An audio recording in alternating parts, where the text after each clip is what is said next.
What up, y'all? Conscious One coming at you. So, guys, I'm gonna make this real quick because I got a few things to say. Well, let me just get right into it.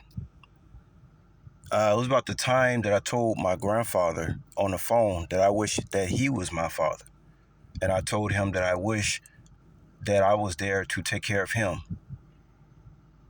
in his older years. This is what I actually told my grandfather slash father, guys.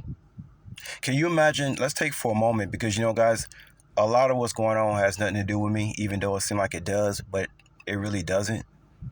It has to do with a lot of other souls. So I don't have really the time these days to get emotional about anything, about whatever my enemies doing or have done in the past. I don't even have time to get emotional because guess what? It's not about me. It's kind of like God's taken away my emotions, if y'all can imagine it. And which is good for this time because business got to get done. The world keeps on going on regardless of what's going on, right? But can you guys imagine? Because before, let's talk about me and my emotions. Let's talk about my grandfather slash father. The day that I told him that I wish he was my father, can you guys imagine what he must have felt when I told him that? Here, not knowing that he really was my father, and him knowing that I had no clue. But when I told him that, he must have been like, can y'all imagine how this man must have felt? Maybe he got off the phone. Maybe when we hung up the phone that day, maybe he cried. You understand what I'm saying, guys? Now, the reason I told him that was just from the bottom of my heart. That's what I felt. I think I told him that probably was about 6 or 7 years ago. I told him that. I told him that I wish that he was my father because I said that the one that was pretending to be my father that I grew up under, I basically told him that something's wrong with it. Something's wrong with it. I basically told him I didn't like the dude that I thought was my father. I said, I wish he was my father. Can you guys imagine the way he must have felt when I said that to him? He probably, maybe part of him thought that I knew, but I didn't know. That just goes to show you, you can't hide spirit, man. Regardless of what, like that, I keep hearing that thing, the truth will come out to light. Yeah, eventually it will. That's why there's no sense of being in darkness. Can't get rid of light. No matter how hard you try to get rid of light, you cannot get rid of light. It's like when you buy those blackout curtains online, thinking you for to make your bedroom dark. It's still that little bit of light that's showing. You can't hide the light. No matter how hard you try, you can't. But yeah, I just wanted to make this video, guys, to tell y'all that I was on the phone with my grandfather. I told you guys it was only a few times I really spoke to him on the phone, but I made sure that he knew that I wished he was my father. Can you guys imagine the way he felt? Like I say, this ain't about my emotions.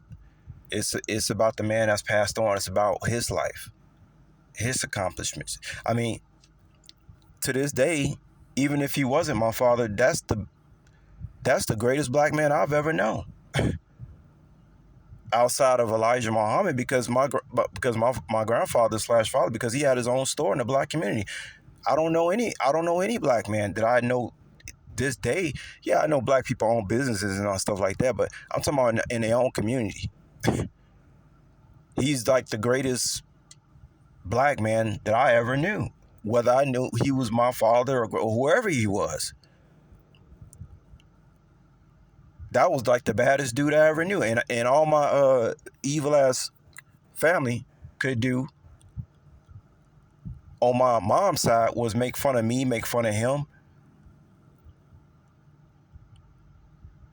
And any woman that holds back a man from his father should not be forgiven. I'm not gonna forgive mine for this bullshit. I don't give a fuck I don't give a fuck about the breadcrumbs they threw at me, trying to make it sound like it was their own. Everything they had came from him.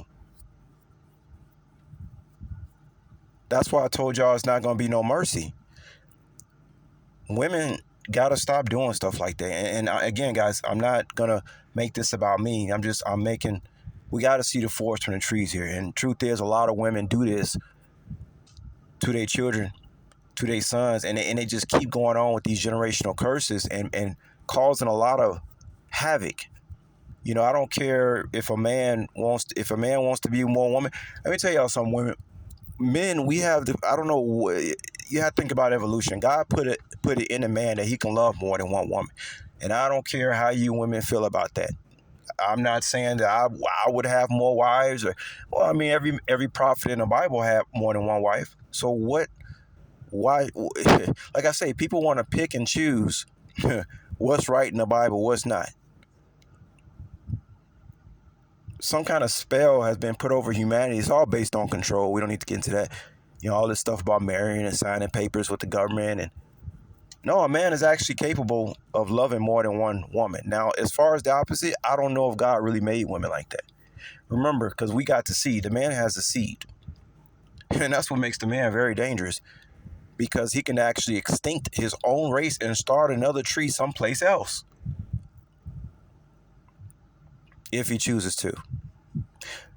Why y'all think a lot of people in these black folks in these cities look like they turn into to cave people? Like some of these black folks in these cities starting to remind me of cave people. But we say that for another story.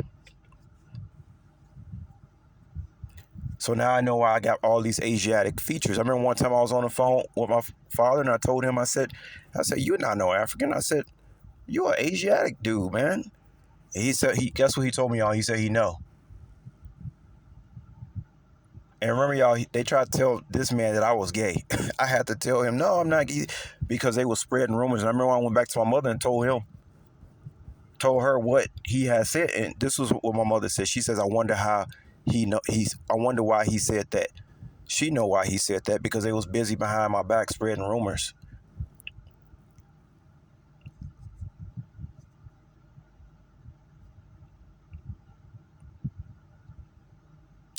Can I forgive my mother one day for all these lies? Yeah, sure. The opportunity is always an open opportunity to forgive somebody of whatever they done to you, whether physically, mentally.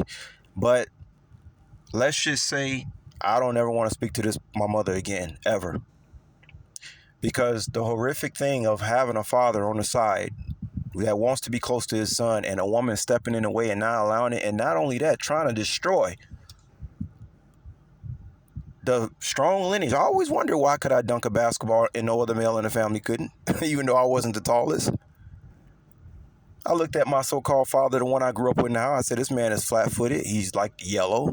I said, how the hell can I come from him? He wasn't athletic like that. He didn't have these features that I have, these Native American indigenous features that come out more and more the older I get.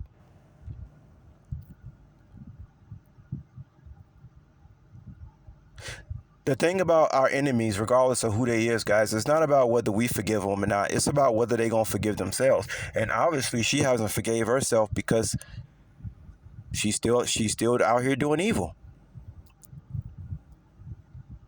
It's not about, because even if we forgive somebody, people be thinking that, oh, you're supposed to come talk to people now. No, you don't. You could forgive somebody from a distance. You don't ever have to have nothing to do with them again. The question is, can the enemy forgive themselves for what they know is wrong? It is wrong for a woman to keep a son from his original father. That is wrong. It breaks all universal laws. Again, guys, we put emotions aside. We're talking about real official stuff here. When women take men from their fathers, you have committed a universal crime, and you will be punished for it. I don't care for what woman we talking about, whether it's my mother or whoever else out here doing this stuff. And this has a lot to do with why I enjoy remaining single, because I seen too much wickedness go on with the mind control that they have over women's minds and how a marriage is supposed to go. I already told y'all, you ain't supposed to be sleeping in the same bed with your woman, so y'all already know that the way I view things is totally different from the way this society brainwashes people the way they're supposed to think. So I just continue to stay to myself until a woman comes along that can accept me unconditional. I mean, love's supposed to be unconditional, right? And I ain't gay, so what's the problem? We don't own other people. You can get married, even if your husband be faithful to you, he could still die and you won't have him no more. So how much control do we really have just because you marry somebody? Well, not really much at all. The only person you can control is yourself. Can't control other people. So we're responsible for our own actions. And that's the way it is. But yeah, I just wanted to come on here and say that, y'all, in my, for the man that passed over's sake, and me speaking up, I'm pretty sure he's very proud of me. He always was proud of me. Always very proud. I never forget he used to come to the house, give me money. The summer that I worked with him at the store when I was 14, I'll never forget that. And I know he's somewhere smiling and very proud of the individual that I turned out to be, because I ain't no punk. I ain't no coward. If I don't like somebody, I'll tell you to your face. I ain't got to go behind and start doing rituals and trying to steal from people and destroy people. I tell you to your face. If I don't like somebody, I tell you to your face. Everybody knows that. That's why, once again, my enemies always tiptoeing. No one ever came in my face with no bullshit, y'all. If they did, it would have been some problems, and they know it. But women take hiding sons from fathers and messing up bloodlines and causing all this path of destruction. That's you've broken universal laws. And whether I forgive my mother or not, is nothing I can do about the punishment that she's receiving and is gonna receive for this. It's a crime. It was a crime committed, guys. You understand? Whether I'm still alive or I'm dead, it was a crime that was committed. And how far they were willing to go to commit more crimes is absolutely unforgivable by the universe. The universe doesn't. Guys, it ain't about me. I got to keep saying that. I know everybody wants to know, how do you feel? Well, it's not about me, guys. Life goes on, right? It's not about me. So I just want to come on here and tell y'all that. And yeah, women, they need to stop that stuff, man. They need to stop that stuff. But the system, this wicked system, supports the woman's debauchery. And once again, that's why I remain comfortable, happy being single, because I don't want any woman taking anything out on me because of how I feel about something. You know what I'm saying? As far as I'm concerned, I'm not gay, and I try my best to abide by biblical principles. So a woman coming along and doing something against me just because I didn't sign some document, that's not gonna sit well with me. I got too many things I gotta fix for my bloodline, for my ancestors that's been freed. I got on my shoulders. I got too much, guys. I got too much of a responsibility to end this debauchery.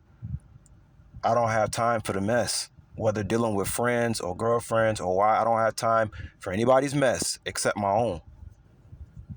So that's why I put all my love into myself, and I continue shining bright like a diamond. I'll let y'all later. Peace.